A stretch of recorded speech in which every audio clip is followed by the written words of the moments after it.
Hi, I'm Chandra from the official Nintendo magazine in the UK. We're coming at you here from the VIP area of the Nintendo stand at the E3 game show. Now, it's the VIP area. That means that we don't have to go downstairs with everyone else, every Tom, Dick and Harry, and queue up for half an hour just to play one game for 2 minutes. We come up here because we're special, VIP area, and the first game we've got to show you here is Pikmin 3.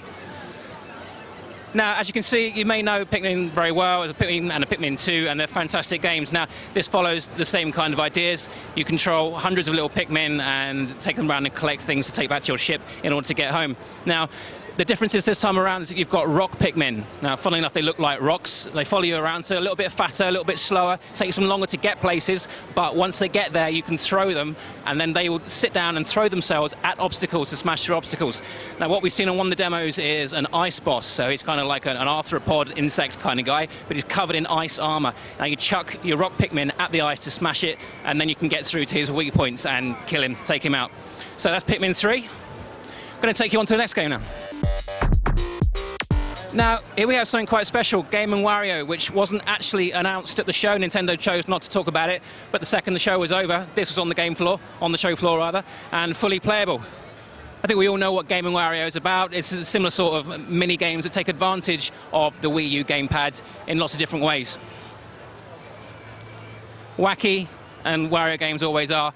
You'll be able to see some of this in the trailer on officialnintendomagazine.co.uk, so go there after you've watched this footage to see some crazy minigames.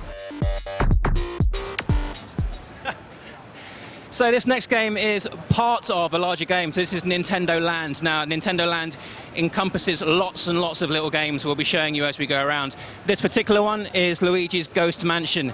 Take the Luigi's Mansion concept and then turn that into multiplayer shenanigans, and that's what this game is about. So you get up to 4 players playing from a top-down viewpoint, and one player can watch the ghost on his gamepad. Only he can see the ghost. Everyone else who's playing can't see the ghost, and they have to be directed by the guy with the gamepad.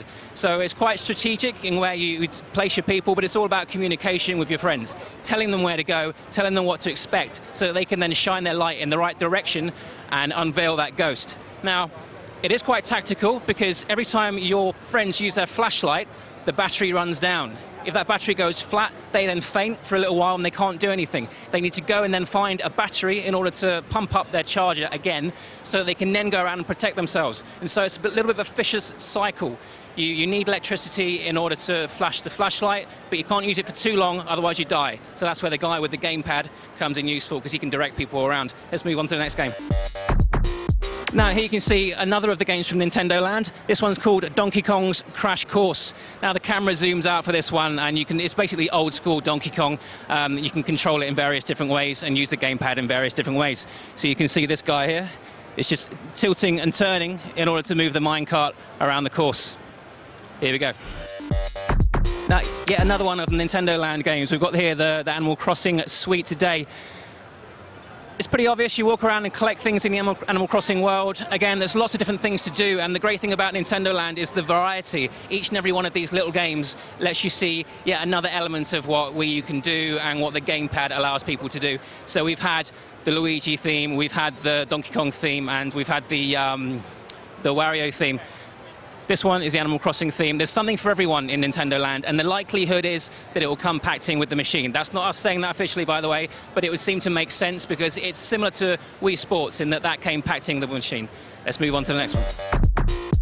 Another Nintendo Land game. It's just so packed, so it's really good that it's going to probably come packed in with the machine. The Legend of Zelda Battle Quest. Now, this one, if you think back to Four Swords game, it was basically a multiplayer adventure where 4 people would take part in little puzzles, moving things around, trying to battle each other to win the level. Now, this is very similar.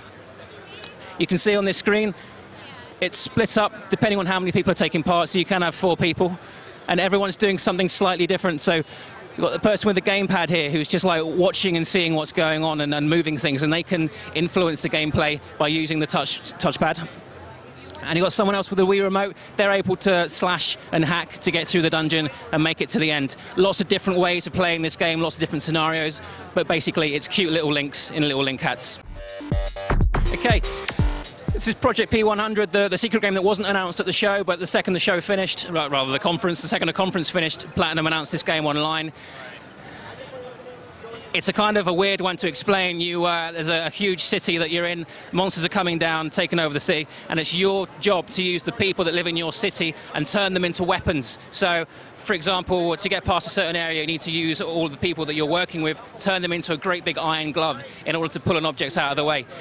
The more people you collect, the more items you collect, the more things you can do. So, for example, there's a big boss who can't be hurt, but you can turn all of your characters into a huge sword and slash him to break through his armor. It's absolutely mad, but you know it's going to be great because Platinum Games are behind this game, so don't worry about it. It might not feature absolute cutting-edge realistic graphics, but the fun will make up for it. It will be out of this world, trust us. Again, as the show goes on, there'll be more impressions and more write-ups from us at www.officialnintendomagazine.co.uk. So this is yet another Nintendo Land game.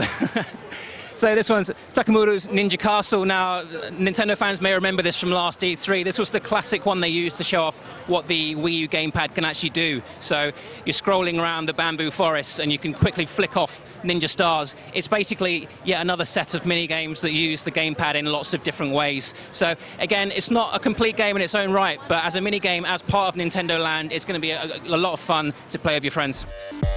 So here we are, along with Pikmin. This is another great first-party offering. We've got New Super Mario Bros. U. Now, we have kind of seen this before because Nintendo have showed it off before in various ways, but this one shows the proper graphics with the final gameplay. Now, what you do is one person uses the Wii U controller on the side, the Wii remote, to kind of go left and right and jump, and then the other person using the gamepad just gets to touch it and put platforms in and change various things to help their friend along the way. It is classic 2D sky-scrolling Mario. It's going to be great, but this time you can play it with friends who can influence your game, help you out, find secrets. So it does what it says on the tin, so you know it's going to be amazing. Okay, so I hope you liked the little brief tour. It's got to be brief because there's so much to show you. If you want to see more, watch trailers, watch gameplay footage, and read about our impressions of all the game, in-depth game impressions, then check out the official website, www.officialnintendomagazine.co.uk.